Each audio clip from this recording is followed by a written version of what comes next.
새 언약의 백성이라고 제가 설교 제목을 보내드렸습니다.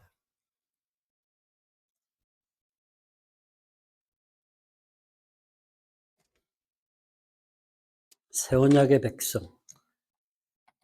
그러고 나니까 마침 오늘이 성찬 날이었더라고요. 지난주 설교에서 하나님의 은혜를 헛되게 하지 말라라고 했습니다. 왜? 화목하게 하는 직분, 화목하게 하는 말씀을 받은 자로서 하나님의 의가 되게 하기 위해서. 은혜를 헛되이 하면 하나님의 의가 되지 못한다는 것이었죠. 그런데 그것이 미래가 아니고 바로 지금이라고 말씀드렸어요. 바로 지금 우리는 하나님의 백성이 되고 하나님의 자녀가 되고 하나님이 우리 아버지가 되실 수 있다는 것입니다. 그래서 거룩함을 온전히 이루라고 7장 1절에서 말을 합니다. 영적으로 우리가 하나님의 자녀가 되고 전능하신 여호와 하나님의 나의 아버지가 된다는 그런 특권이 어디 있겠습니까? 우리는 여호와 하나님, 창조주 하나님을 아버지라고 부르면서 마치 옆집 아버지처럼 생각하는 경향이 조금은 있는 것 같아요. 아니에요. 내 아버지입니다. 하나님은 내 아버지가 되고 내가 하나님의 아들이 되는 것입니다. 옆집이 아닙니다. 지금 현재 우리가 구원을 받고 하나님의 백성이 되고 하나님의 자녀가 되고 하나님의 아버지가 되는 것. 그것이 지금이라는 겁니다. 내일이 아니라는 겁니다. 왜? 우리 내일은 보장을 못 하잖아요. 보장될 것 같이 믿고 살지만 보장되지는 않습니다. 아무도 할 수 없는 불가능한 일이에요. 그런데 오늘 하나님께서 받으실 만한 때라는 겁니다. 그것이 바로 지금입니다. 근데 지금의 이 시간을 놓쳐버리면, 잃어버리면 결국 우리가 그리스도의 심판대에서 모든 것이 드러나게 되겠죠. 그러니까 우리가 지금 현재의 우리들의 영적 상태, 우리들의 상황은 아주 중요한 겁니다.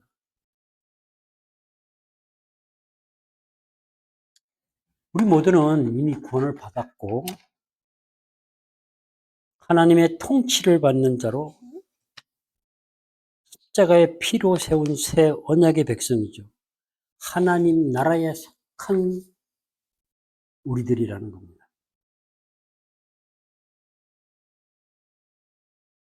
근데 오늘 본문의 시작이 우리가 이 직책이 무엇이든지 아무에게도 꺼리끼지 않게 하고 이렇게 얘기합니다. 시작을 합니다.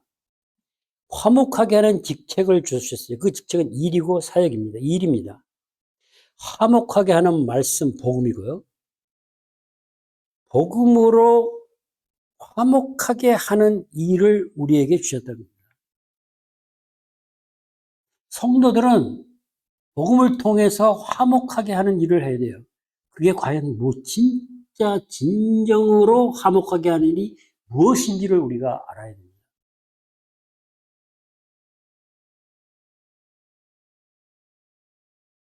근데 그렇게 화목을 이루어가기 위해서 누구에게도 꺼리끼지 않는 행동을 하고 바울이 살았다고 합니다.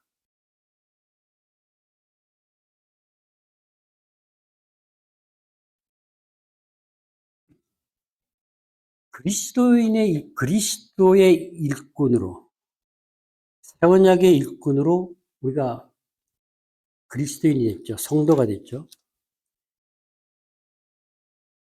많이 견디는 것, 성령의 감동과 복음의 능력으로 하나님의 사랑과 능력과 하나님의 통치 아래서 감당할 수 있다. 모든 것을 가진 하나님의 자녀로 그리스도의 부요한 마음으로 관용을 베풀고 나타낼 수 있다. 이런 말을 오늘은 하고 있습니다. 그런데 고린도 교인들이 미혹을 당해서 마음이 좁아졌다는 거예요. 그래서 마음을 넓히라고 합니다. 어떻게 넓히냐면 바울의 마음이 부요하게 돼서 넓어진 것처럼 동일한 방법으로 너희도 넓어져야 된다. 그래서 부요한 마음으로 자녀답게 살라고 합니다. 자녀답게 살면서 성숙해가며 거룩함을 온전하게 이루어가면서 성화되어 가면서 살라고 오늘 본문은 말을 합니다.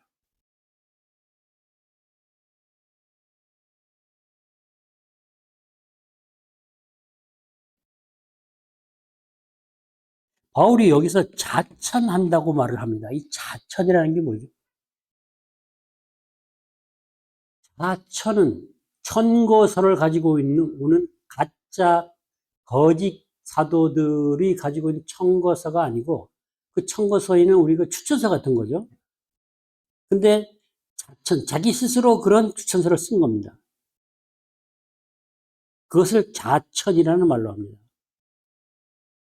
바울은 이 자천, 자기 자신을 추천하는 것을 복음을 위해서 지금까지 행하여 온 일, 능력, 그 직책을 통해서 말씀이 역사한 그런 일들을 말하는 것으로 자천하는 겁니다. 그가 겪은 일들이 4절과 6절에서 보면 많이 견디는 것과 환난과 궁핍과 곤란과 성령의 감화와 6절의 깨끗함과 지식과 자비함으로 드러냈다. 모든 환난을 역경을 말하고 있습니다. 왜 여기서 견디는 것과 이렇게 나왔을까요? 은혜를 헛되이 하지 않기 위해서 견뎠다는 얘기입니다. 그러면 바울이 어떻게 이렇게 혹독한 환난을 견딜 수 있었을까요? 하나님과 함께 일하는 사람이라는 자기 자각, 그런 마음이 있었기에 가능한 일은 아니겠죠? 복음 때문에 당한 고통으로 얼룩진 그 삶, 망가진 그 삶, 패배자 같은 그 삶, 그 자체가 추천사가 될까요? 그것도 아니죠. 신앙의 미덕을 지켜왔다 그래요, 바울이 여기서. 그러면 바울이 신앙의 미덕이 있었기 때문에 지킬 수 있었을까요? 그것도 아니죠. 신앙의 미덕이, 바울의 성품이 환난을 견딜 수 있는 성품이었기 때문에 견뎌온 것이 아니라는 겁니다.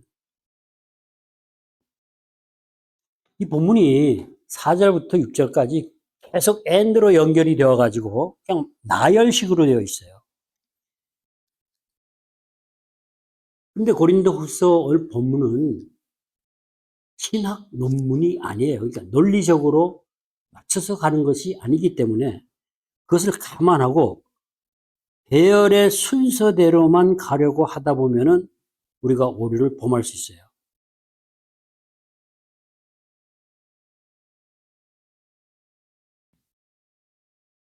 우리가 여기서 많이 견디는 것과 환난, 궁핍, 그 다음에 이어지는 모든 것들이 견디는 것에 종속돼 있다는 얘기입니다. 이 본문의 의도는 고난 가운데서도 환난 가운데서도 바울은 도망을 하지 않고 계속 머물러 있으면서 환난을 직면했다는 겁니다. 정말 견디기 힘들고 고통스러운 상황 가운데 그 문제를 피하지 않았다는 겁니다. 피하지 않고 그 고통을 견디는 과정에 하나님의 능력으로, 복음의 능력으로 만들어진 것들은 그것이 바로 깨끗함과 지식과 오래 참음과 자비함이라는 겁니다. 그런데 이 깨끗함과 지식과 오래 참음과 하나님의 영품은 뭡니까? 성령의 열매예요. 그죠? 그러니까 바울이 이렇게 견딜 수 있고 이렇게 변화하면서 견딜 수 있었던 것은 원천이 하나님이라는 얘기예요. 이것을 성령 하나님이 우리 심령에 부은 바 된 사랑, 그걸 로마서 5장에서 얘기하고 있어요. 그 사랑이 역사할 때 이러한 일들이 일어납니다. 로마서 5장에서 이렇게 말을 해요. 환난 가운데 고통 가운데 기뻐함은 성령께서 우리 심령에 부은 바 된 사랑 때문이라고 합니다. 그 사랑은 십자가에서 우리를 향해서 확증한 하나님의 사랑이에요. 그 사랑이 우리가 예수 그리스도는 믿음을 통해서 역사를 합니다. 스스로 역사합니다. 그때 의의 소망을 이루어가고 사랑의 열매를 맺습니다. 성령의 열매를 맺는다는 거죠. 그리고 그 성령의 열매인 사랑은 인간의 성품으로 형성돼 갑니다. 이건 아주 중요한 과정입니다. 우리가 성령의 열매를 9가지로 얘기하는데 9가지가 아니에요. 성령의 열매는 사랑이에요. 그 사랑이 열매 맺어서 자라가면서 인간의 성품으로 바뀌어지는 겁니다. 그것이 나머지 온유와 겸손과 오래 참음과 이런 것들로 드러나는 겁니다. 그런데 이 사랑이 믿음을 통해서 우리가 예수를 믿는 믿음을 통해서 사랑이 내 안에서 역사를 할 때에 하나님의 사랑만 경험을 하는 게 아니고 하나님이 나를 사랑하는 그 사랑이 나한테 부어질 때 그와 동시에 일어나는 일이 또 하나 있어요. 정체성이라고 하는 겁니다. 하나님이 나를 사랑한다고 할 때 내가 너를 사랑한다?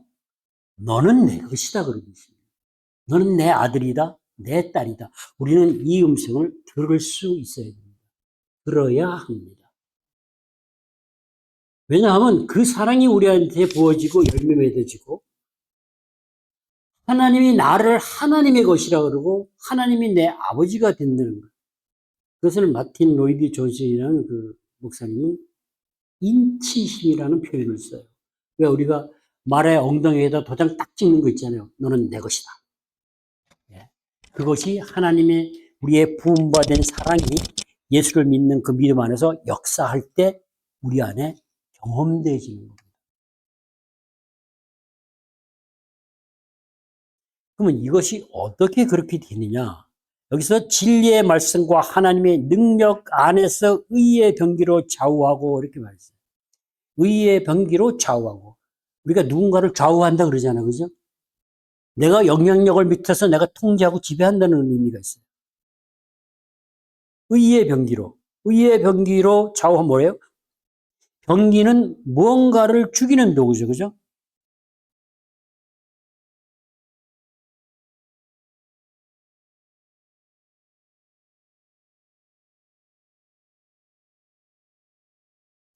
뭘 죽일까요? 의가 하나님의 의가 되기 위해서 뭔가를 죽여야 되는데 의가 되는 것을 방해하는 것들이 죽여야 되죠. 하나님의 의는 하나님과 우리 사이에 올바른 관계를 만들어가는 거예요. 이 관계가 소통이 돼요. 이것이 교제하는 거예요. 하나님의 의가 되어 갈 때에 우리는 하나님의 자녀로 예수 그리스도의 성품으로 바뀌고 하나님의 형상으로 회복되는 거예요. 그러면 하나님의 올바른 관계를 방해한 것이 죄잖아요. 인간의 타락으로 인해서 우리가 가지고 있는 죄성이 있어요. 그 죄성을 죽인다는 겁니다. 그 죄성을 죽이는 것이, 제거시키는 것이 하나님의 사랑입니다. 그러니까 하나님의 의가 되기 위해서 죽어야 되는 그 죄성. 그 죄성으로 해서 우리가 사망과 저주 가운데 두려움 가운데 살아가는 겁니다. 죄된 본성이 죽어야 된다는 겁니다. 그럼 죄된 본성이 죽으면 죄된 본성이 만들어 놓은 왜곡된 자아, 가치관, 생각 이런 것들이 있잖아요. 그것들이 사라진다는 얘기예요. 그것이 주로 뭐냐면 우리가 화를 내고 분하고 노하고 부끄러운 말하고 거짓말하고 그런 것에서 벗어날 수 있다는 겁니다. 그것에 벗어나면서 우리는 하나님과의 올바른 관계, 하나님의 의가 되어갈 수 있다는 겁니다. 그럼 어떻게 죄성이 죽고 우리가 하나님과의 바른 관계를 맺어가며 하나님의 의가 되어갈 수 있냐? 하나님의 형상으로 회복되어 갈 수 있느냐? 골로새서에서 그것을 오늘 본문은 진리의 말씀과 하나님의 능력으로 그렇게 된다 그래요. 골로새서 3장에 보면 이렇게 나옵니다. 예수 그리스도를 믿는 자들은 위의 것을 생각하고 예수 그리스도를 찾으라고 합니다. 왜냐하면 예수 그리스도께서 위에 하나님 우편에 앉아 계시기 때문에 그 하나님 우편에 앉은 예수 그리스도를 생각하고 그 예수 그리스도를 찾으라 그래요. 그러면 예수 그리스도가 나타날 때 우리의 영적인 생명이 같이 나타난다는 거예요. 그러니까 그 예수의 생명이 우리에게 나타날 때 죄성이 죽는다고 합니다. 그러므로 땅에 있는 지체를 죽이라 그러면서 그 죄성이 어떤 것이냐면 영향을 주는 게 어떤 것이냐면 음란과 부정과 사욕과 악한 정욕과 탐심이에요. 아시잖아요? 음란, 부정, 악한 정욕, 사욕, 탐심 아시잖아요. 근데 이것들은 우상이 또 될 수 있다는 거예요. 이런 것들이 제거된다는 얘기입니다. 그럼 예수 그리스도가 나타날 때 우리의 생명이 나타날 때 하나님의 사랑이 함께하는 겁니다.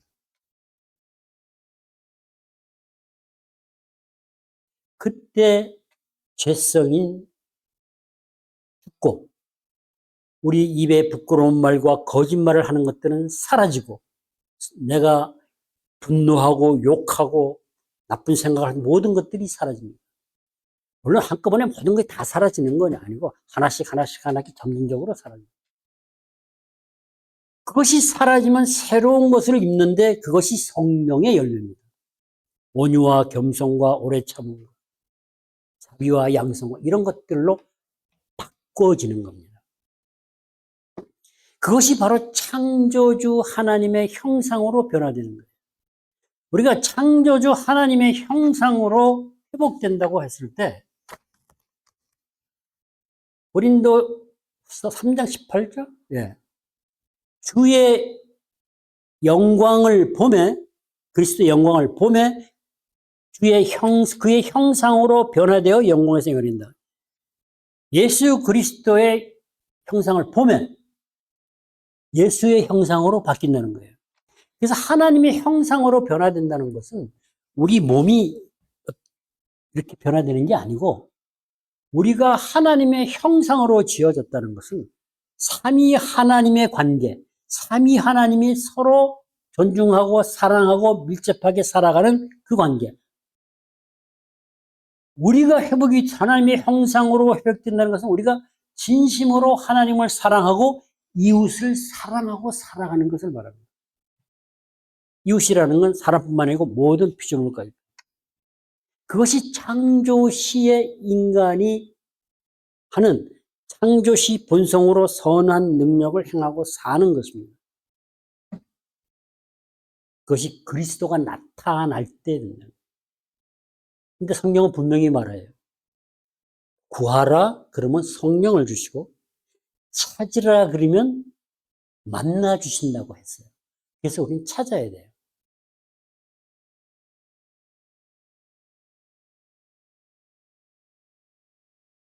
그러면 그리스도를 만나면 그리스도가 나타나면 우리가 갈라디아서 2장 20대로 이제 우리가 하나님의 아들을 내 안에 예수 그리스도께서 사신 것이라 우리가 하나님의 아들을 믿는 믿음 안에서 산다고 해요. 그리스도가 나타나면서 그리스도의 우리 생명에 함께 나타나면 우리는 뭐가 되냐면 예수 그리스도 내 안에 있는 그리스도와 우리가 연합이 됩니다. 하나가 된다는 얘기예요.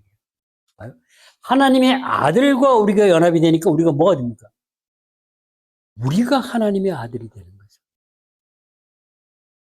그래서 우리가 하나님의 자녀가 되는 거예요. 여러분 이것을 제가 이렇게 설교를 하면서 말씀을 이해하게 드리는 것하고 이 내용을 가지고 기도하시면서 성령이 하나님의 음성으로 다가와서 나는 너를 사랑한다. 너는 내 사랑하는 아들이다. 라고 하는 너는 내 사랑하는 딸이다. 라고 하는 그 음성을 우리는 직접 들어야 됩니다. 근데 그것을 모든 그리스도인은 들을 수 있습니다. 어디에서? 성경을 통해서. 모든 종교 개혁자들도 그렇게 얘기를 합니다. 그것이 우리의 권리라고 합니다. 성경을 통해서 하나님의 음성을 듣는 것은, 성경을 해석하면서 하나님의 세미한 음성을 들을 수 있는 것은 누구도 방해할 수 없는 그리스도인 성도의 권리다. 그러니까 들을 수 있다는 얘기입니다. 그래서 들어야 합니다. 그러니까 새 언약의 백성으로 하나님의 백성, 하나님의 통치를 받는 백성이 됐는데 그 가운데서 그리스도와 연합하면서 하나님의 자녀가 되었잖아요. 그죠? 그 하나님의 자녀로 사는 모습은 그것을 8절부터 쭉 얘기를 합니다. 하나님의 자녀로 산다는 것은 새롭게 지으심을 받은 자로서 사는 겁니다. 재창조된 자로 사는 겁니다. 그것을 갈라디아서 6장 15절에서 얘기하고 있어요.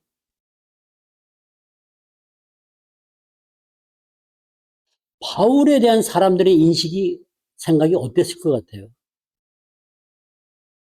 고린도 교인들이나 그 당시의 교인들이 바울에 대한 인식은 아주 안 좋았어요. 바울을 정말 엄청나게 무시했어요. 정말 무시당하는 일이 많았던 사람이 바울입니다. 그리고 그런 환난 가운데 일어나는 일들을 가지고 바울은 징계를 받았다고 합니다. 거짓 사도들은 바울이 무시당하고 바울이 당하는 환난과 고통을 하나님의 진노라고 표현을 했어요. 하나님의 진노는 믿지 않는 자들에게 임하는 것입니다.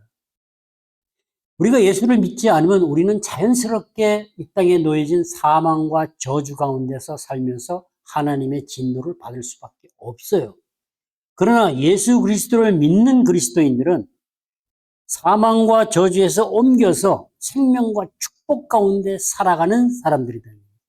말씀을 청정하면서.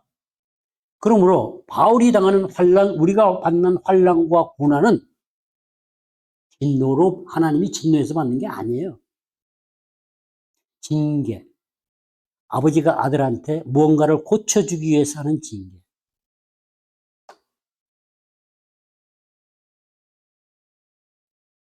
그 징계를 통해서 그 환난을 통해서 고통을 통해서 하나님께 바울은 인정을 받았다는 것입니다.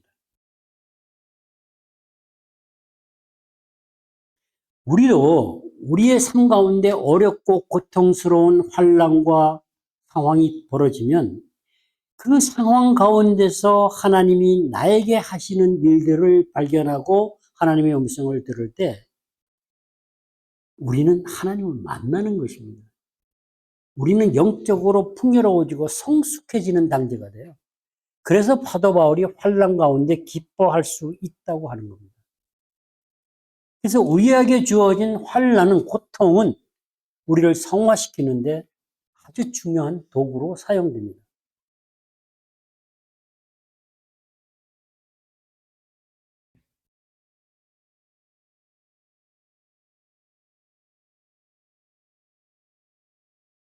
하나님의 백성에서 자녀로 사는 것. 그런 무시당함 속에서 바울은 환난 가운데, 징계 가운데 아버지가 자식에 대한 애틋한 사랑을 경험했다는 겁니다. 그래서 성숙해가고 성화되어 가는 겁니다. 이것은 물질적 측면이 아니라 영적인 측면의 풍요로움을 얘기합니다. 이렇게 아버지 하나님의 애틋한 사랑을 경험하고 하나님으로부터 인정을 받는 그런 풍요로운 영적 축복이 우리가 이 땅에서 지금 우리가 누릴 수 있는 것들이라는 겁니다. 바울이 여기서 부유하다는 말을 써요.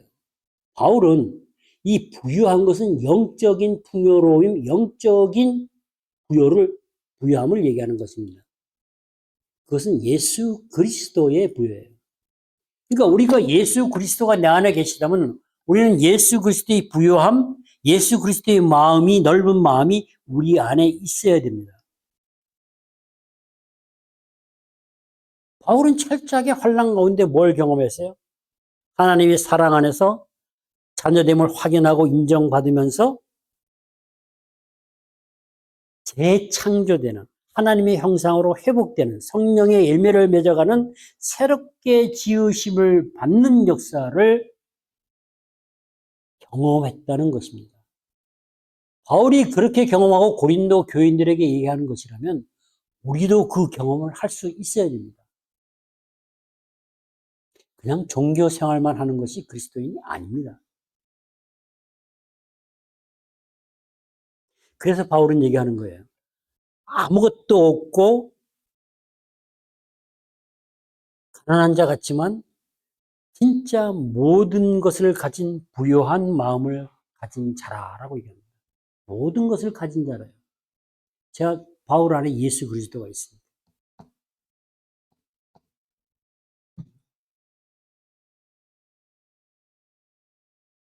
근데 11절에서 그러니 고린도 교인들이여 너희를 향하여 우리의 입이 열리고 마음이 넓었으니라고 얘기하는 거예요. 이것은 바울이 고린도 교인들한테 숨김없이 모든 것을 다 자유롭게 얘기했다는 말입니다. 왜? 마음이 넓어졌기 때문에. 그리스도의 마음을 가졌기 때문에 모든 것을 숨김없이 얘기할 수 있었다는 것이죠. 그런데 고린도 교인들은 자신들 스스로 자기 마음을 옹색하게 공공하게 좁게 닫아버렸다는 얘기입니다. 그래서 바울은 여기서 보답하는 양으로 너희도 마음을 넓히라 이렇게 하는 것은 바울이 환난 가운데 하나님의 사랑을 경험하면서 예수 그리스도의 부요한 마음으로 마음이 넓어진 것처럼 동일한 방법으로 하나님의 사랑 안에서 너희들의 마음도 부요해지기를 바란다고 바울은 말하는 겁니다. 그러니까 우리도 동일하게 그리스도의 부요한 마음을 가질 수 있습니다. 그 부요한 마음은 관용을 베풀 수 있는 삶을 살게 합니다. 빌립보서에서는 관용을 나타내라 그러죠. 관용을 베푼다는 것은 죄를, 잘못을 용납하고 용서할 수 있는 것을 말합니다. 그것은 아무나 할 수 있는 게 아니죠. 많은 사람들을 부여하게 하는 예수 그리스도와 자체가 내 안에 살아갈 때 그것이 가능합니다.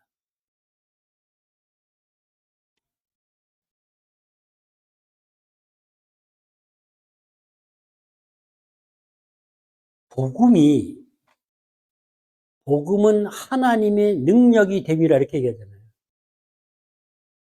그러니까 복음이 내 안에 역사를 해야 돼요. 그 복음이 미덕을 만들어 갑니다. 바로 미덕을 만들어 간 데는 성령의 열매로서의 우리의 성품을 만들어 간다는 얘기입니다. 그래야 우리가 넓어진 마음으로 살아갈 수 있습니다. 근데 많은 사람들이 귀에 있고 사용하는 말이 있죠. 너희는 믿지 않는 자와 멍에를 같이 하지 말라. 멍에를 같이 하지 말라. 다른 동물이 둘이 이렇게 끄는 걸 미혹하는 걸 얘기하는 겁니다. 그래서 심지어 극단적으로 믿지 않는 자들과는 어울리지도 않고 단절하고 이리끼리 이렇게 살아가는 경우도 볼 수 있죠. 뭐 그런 경우 많이 보셨을 것 같아요. 근데 여기서 분명히 멍에를 매지 말고 같이 하지 말라고 하는 것은 단절을 하라는 얘기가 전혀 아닙니다. 단절하면 우리 세상과 격리돼 살아야 돼요. 절대 그 얘기 아니에요. 믿지 않는 자와 결혼하지 말아라. 이거 아니라는 얘기예요. 내가 그리스도인이라는 정체성을 확실하게 가지고 구별하고 분별하고 세상 가운데서 살아야 된다는 얘기예요. 내 정체성을 상실하면서 가면 안 돼요. 바울이 율법 없는 자에게는 율법 없는 자같이 이렇게 말을 하죠. 이거는 바울 자신의 정체성, 하나님의 자녀로서 그리스도인의 정체성을 버렸다는 얘기가 아니에요. 그때는 확실하게 유지하면서 그들 가운데서 분별하며 살아가는 것을 말합니다. 멍에를 매지 말라고 하는 것은 그들과 정말 밀접한 관계를 가지고 그 안에 들어가지 말라는 겁니다. 상관하다는 말의 의미가 어떤 몫을 얘기해요. 전체의 한 부분을 차지하는 걸 얘기해요. 그러니 결국 뭐예요? 믿지 않는 자들의 삶 가운데 내가 한 부분을 들어가는 거. 이거는 안 된다는 거예요. 하나님의 믿지 않는 자에게 하나님의 기업을 나눌 수도 없는 것이고.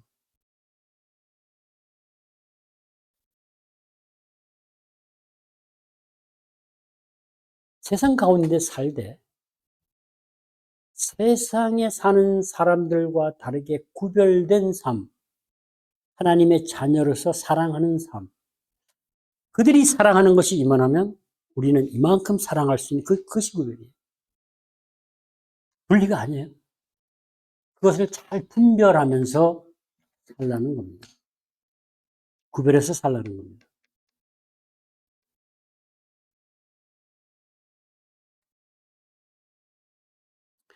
하나님의 성전이라 이와 같이 하나님께서 가라사대 저희 가운데 거하며 그랬어요.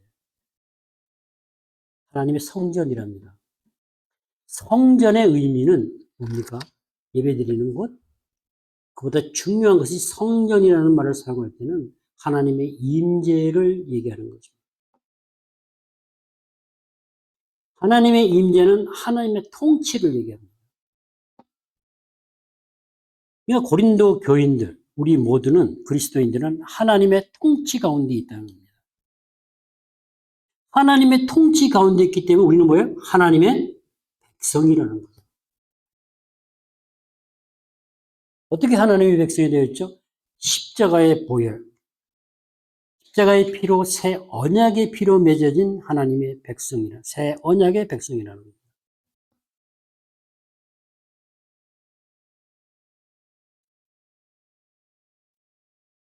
지난주 설교에서 화목하게 하는 직책을, 그 일을 주셨다 그랬어요. 그리고 화목하게 하는 말씀으로서의 복음을 우리한테 부탁하셨다 그랬어요. 그래서 우리는 하나님과 화목하래요. 그것은 바로 믿음으로 의롭다 칭함을 받아서 법적으로 그 다음에 하나님과의 관계를 성화를 이루어 가라는 거예요. 그런데 교회에서 대부분이 한국교회 신학이 법적인 칭의, 믿음으로 구원을 받았다는 것은 강조를 하는데 하나님의 의가 되어가는 하나님과 관계를 바르게 만들어가는 부분은 너무 소홀해요. 거의 무시했어요.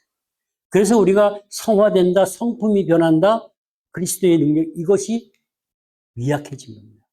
잘 보이지 않는 겁니다.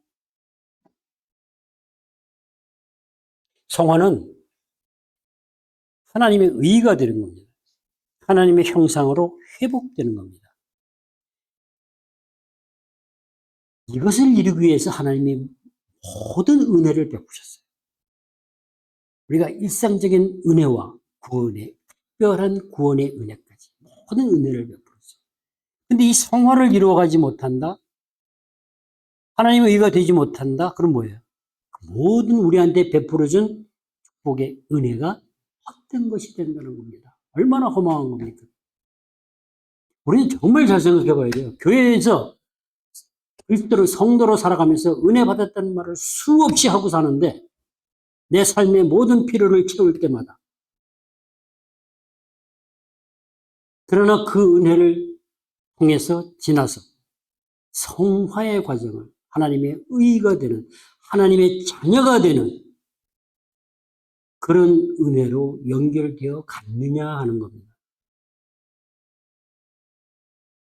하나님의 자녀로서의 삶을 누리지 못한다면 성화의 과정을 이루어가지 못한다면 모든 은혜를 헛되게 하는 결과를 가져오는 겁니다. 정말 심각한 겁니다.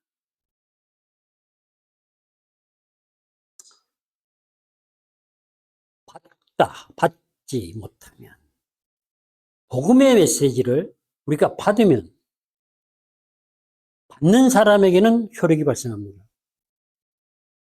강단에서 설교를 하든 하나님이 직접 말씀을 하시던 사람을 통해서 하든 하나님의 메시지를 내가 받아들이면 효력이 있어요. 능력을 발휘할 수 있어요. 그리고 그 메시지가 하나님의 음성으로 나에게 들려오면 그 능력이 됩니다. 그러나 받아들이지 않으면 헛되게 됩니다.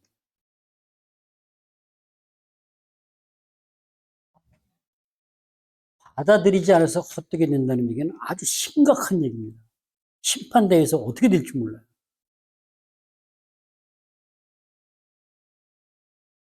바울이 그랬잖아요. 환난 가운데, 경한 가운데 영원한 영광에 중한 것. 부활체라고 그랬어요. 우리가 그리스도의 심판대에 섰을 때 그리스도께 우리에게 입혀주는 부활의 몸. 그 중한 것 때문에 환난 가운데, 고통 가운데 낙심하지 않는다고 그랬어요. 우리는 그 소망이 확실하게 있어야 됩니다. 하나님의 아들을 믿음으로 받아들인 우리는 새 언약의 백성이에요. 그러니까 하나님의 의가 돼야 돼요. 하나님의 아들을 믿는 그 믿음으로 예수와 연합하면 뭐가 돼? 하나님의 자녀가 되는 거예요. 그러니까 믿음에서 끝나는 게 아니에요. 내가 예수를 믿는 그 믿음이 하나님의 은혜와 결합을 해서 예수 그리스도 연합이 되면 내가 하나님의 아들이 되는 거예요. 우리는 그냥 예수 믿었다 하나님의 아들이다 이렇게 얘기하지, 그죠? 아니잖아요. 성경 분명히 얘기하잖아요. 하나님의 백성이 예수 그리스도 안에서 예수 그리스도 연합해서 하나님의 아들로 자녀가 됩니다.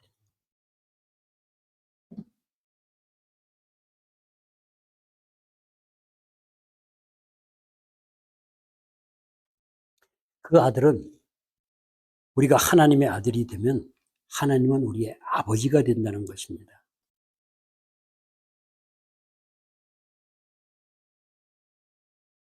그랬을 때 우리는 세상에서 격리된 게 아니라 세상 가운데 살면서 구별하고 살 수 있어요. 왜냐하면은 우리가 하나님의 사랑을 경험할 때 너는 내 것이다. 내가 너를 사랑한다. 너는 내 아들이다. 그 하나님의 사랑이 나인데 부음받은 사랑이 역사할 때 그 사랑과 함께 동시에 일어나는 게 또 있어요. 많은 것들이 있지만 가장 중요한 게 뭐냐면 경외함이에요.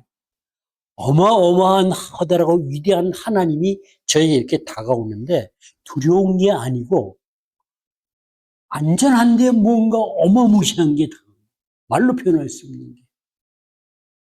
그 경외함 가운데 우리한테 주어지는 것이 하나님의 지혜입니다.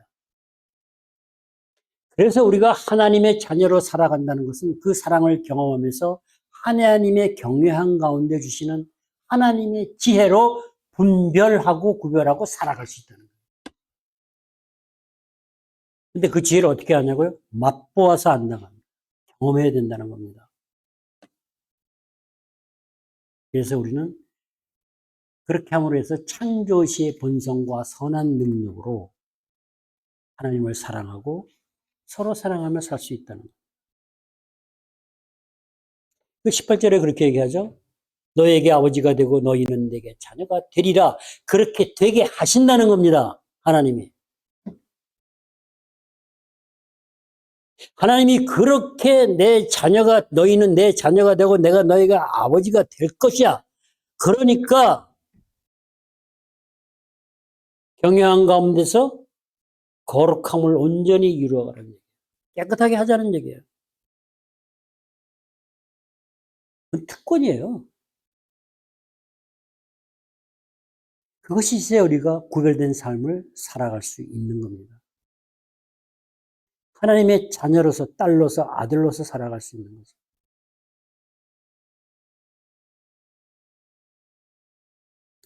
온전히 이루어가랍니다. 온전히 이루어가라고 하는데 이거는 일회성으로 온전히 완전하게 되는 것이 아니고 지속적으로 이루어 가신다는 거예요.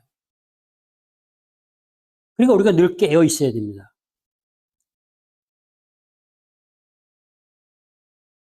우리 삶이 지속적으로 온전함을 이루어가는 건 무슨 얘기예요? 무슨 말이냐면 우리 삶 가운데 지속적으로 성화가 이루어져 가야 된다는 겁니다. 어떻게 성화를 이루어갈 수 있을까요? 어떻게 하나님의 자녀로 하나님의 의가 세워질 수 있을까요? 하나님의 사랑이 부어지면 돼요. 하나님을 만나면 됩니다. 하나님의 음성을 들으면 됩니다. 어떻게? 복음주의자로서 그레이엄 골즈워드라는 호주 신학자가 있어요. 복음 중심의 해석학이라는 책을 썼어요. 그 책 안에 아주 제 마음을, 생각을 끌어당기는 구절이 있었어요. 뭐냐면 우리가 성경을 읽고 연구하고 해석하는 해석의 과정은 성경을 읽고 해석해 가는 그 과정이 성화의 과정이라고 유추할 수 있다. 아주 기가 막힌 말이에요. 성경을 읽고 연구하고 해석하면서 기도하고 깊이 생각하고 묵상하는 그 과정에 들어오는 하나님의 음성, 하나님의 사랑, 그것이 우리를 회개하게 하고 회심하게 하고 하나님의 형상으로 성령의 열매로 성화를 이루어 간다는 것입니다. 그런데 우리가 성경을,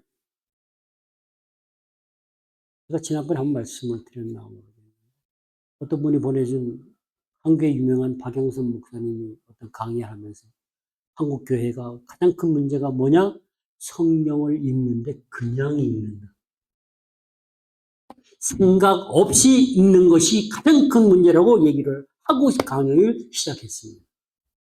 목적도 모르고 읽는다는 겁니다. 그것은 성화의 과정이라고 할 수 없죠. 성경의 해석이라고 하는 것은 하나님의 메시지를 통해서 하나님의 음성을 듣는 것이 성경 해석입니다. 그래서 우리는 성경을 읽고 해석해야 된다고 합니다.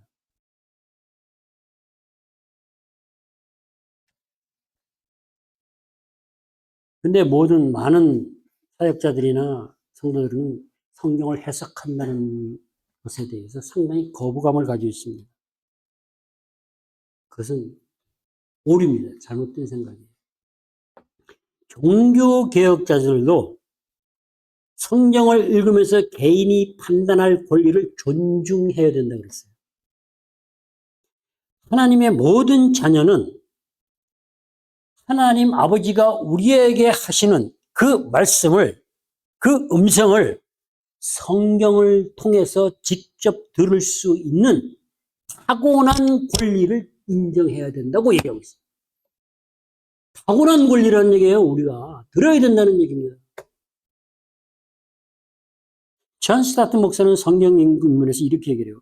성경을 날마다 상고하는 것은, 우리가 어떤 설교를 듣고 하나님의 말씀을 들었다고 했을 때 그것이 정말 그러한지 성경을 통해서 살펴보는 것. 그것은 그리스도인의 의무라고 합니다. 그러니까 우리는 우리의 의무와 권리를 다 하고 살면 하나님이 자녀로 만들어서 이 땅에서 거룩한 삶을 살게 하신다는 거예요. 우리가 하는 게 아니에요. 우리는 의무와 권리를 항상 하면 돼요. 심지어 특권이라고까지 말하는 사람들도 있습니다. 무슨 얘기예요? 성경을 생각 없이 그냥 읽으면 절대 안 된다는 것입니다. 모든 은혜를 헛되게 하는 것이라는 거예요. 내가 숨쉬고 살아오는 모든 순간에 나를 살아가게 하고 지켜주고 보호하고 공급하고 모든 은혜. 십자가에서 나를 구원하게 죽으신 예수 그리스도의 그 희생, 대속의 은혜까지도 헛되게 한다는 겁니다. 절대로 성경은 생각 없이 읽으면 안 됩니다. 안 되는 것입니다. 우리 그렇게 읽지는 않겠죠? 여기 계신 분들. 생각하고 또 생각하고 읽어요. 그리고 모르면 연구해야 됩니다. 그리고 모르면 물어봐야 됩니다. 그거 물어보고 조금이라도 답해 줄 수 있는 사람들이 목사라고 하는 사람입니다. 이렇게 말하면 안 되겠죠? 목사님들이죠. 이게 저도 잘 안 돼요. 죄송합니다. 목사님들한테 물어보시면 좋습니다. 왜 그럴까요? 왜 우리가 그냥 읽을까요? 사모함이 없어서 그래요. 예수를 바라보지 않는다는 얘기입니다. 내가 그냥 여기서 이렇게 사는 것이 편하고 이렇게 살아도 된다고 생각하기 때문에 그래요. 간절함이 없어요. 예수를 받아들이는 생각도 없어요. 그냥 흐르는 대로 살아가다가 뭔가 되겠지. 그냥 하나님 나라 가겠지. 절대 아니다. 그리스도의 심판돼서 모든 것을 드러내 보여주신다고 했어요. 그때 보여주는 게 뭐예요? 속사람이 변화된 겁니다. 하나님의 형상으로 변화된 성령의 열매를 맺은 것. 행위가 아니에요. 행위가. 하나님의 의가 세워진 것을 보게 됩니다. 이사야서 61장 3절에서 이렇게 얘기해요. 여호와께 심으신 의의 나무가 하나님 여호와를 영화롭게 한다 그랬어요. 그래서 우리는 의의 나무, 하나님의 의가 되어야 되는 것입니다.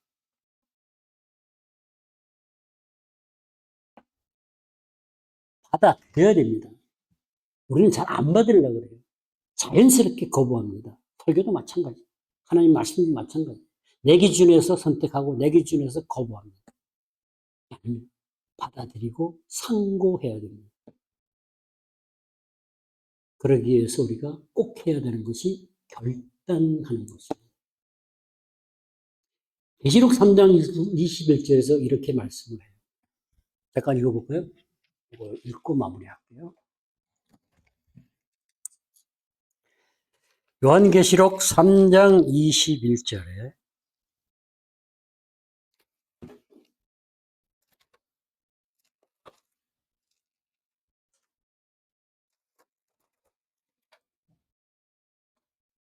같이 3장 20절. 예, 3장 20절. 같이 읽어보죠. 볼지어다 내가 문 밖에 서서 두드리노니 누구든지 내 음성을 듣고 문을 열면 내가 그에게 들어가 그와 더불어 먹고 그는 나와 더불어 먹으리라. 주님은 문 밖에서 기다리신답니다. 계속 기다리시는 겁니다. 평생을 기다리십니다. 내가 문을 열 때까지. 문만 열면 들어오셔서 더불어 먹고 더불어 먹는다고 하십니다. 내 음성을 듣고 그러니까 우리가 어떻게 하나님의 소리를 들어야 되는데 다 못 들었다 그러죠. 아니에요. 하나님의 음성은 사운드, 소리가 같이 오는 경우도 있지만 대부분의 경우는 소리가 빠진 음성이 들어옵니다. 그것을 알아야 됩니다. 그럼 우리 아는데 고백해요. 하나님이 나에게 이렇게 하라고 막 가르치는구나. 그런 게 느껴지는구나. 알게 하시는구나. 그것이 듣는 거예요. 그런데 나중에 제가 강의할 때 자세하게 설명을 해드릴게요.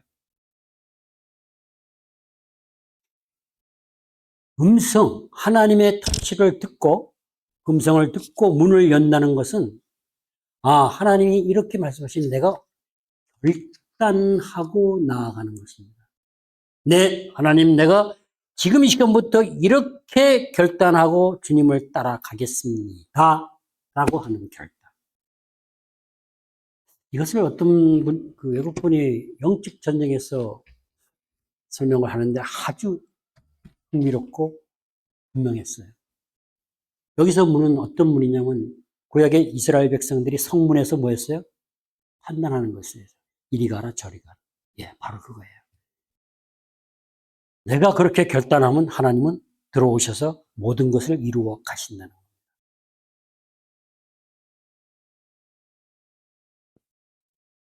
우리가 한 번 또 결단하는 것은 같이 결단하고 싶으면 바로 이거예요.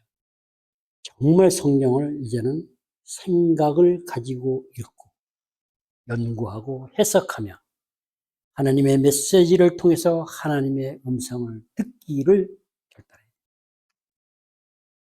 그것이 우리의 의무고 권리입니다. 성경을 읽으면서 무엇을 합니까? 골로새서 아까 말씀드렸죠. 위의 것을 찾아라. 예수를 찾는 겁니다.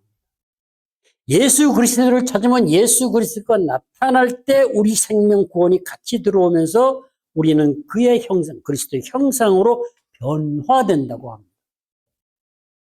이것은 맛보아 아는 것, 경험으로 알게 하시는 그건 성령의 사역입니다.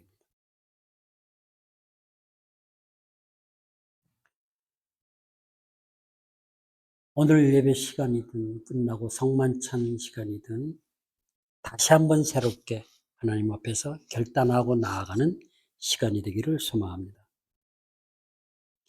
우리는 그냥 하나님의 백성이 아니에요. 하나님이 내 아버지예요. 우리 아버지예요. 그리고 내가 하나님의 자녀예요. 아들이고 딸이에요. 이 정체성이 분명해야 돼요. 그것을 가지고 세상에서 당당하고 담대하게 그리고 자유롭게 살아가야 됩니다. 그렇게 살아가는 우리 모두가 되기를 주님의 이름으로 축복합니다. 아버지 하나님 감사합니다. 저희들이 하나님의 자녀로 이 땅에서 거룩한 삶을 하나님의 아버지 되심을 믿고 당당하게 살아가는, 담대하게 살아가는 우리 모두가 될 수 있도록 신적 선택으로서의 그 자유를 우리들에게 부여해 주시옵소서. 하나님이 함께 하시길, 지금도 역사하고 계시길, 우리의 결단을 기다리고 계시길, 우리 모두가 함께 결단하고 나아갑니다. 이제 성경을 읽을 때 생각 없이 읽는 것이 아니라 정말 많은 생각을 하고 하나님의 의도와 하나님의 메시지를 통한 하나님 마음과 뜻까지 헤아려가는 그런 해석의 과정을 갈 수 있도록 또 하나님의 음성을 들을 수 있도록 우리 모두를 성령 안에서 인도하시고 축복해 주시옵소서. 예수님의 이름으로 기도했습니다.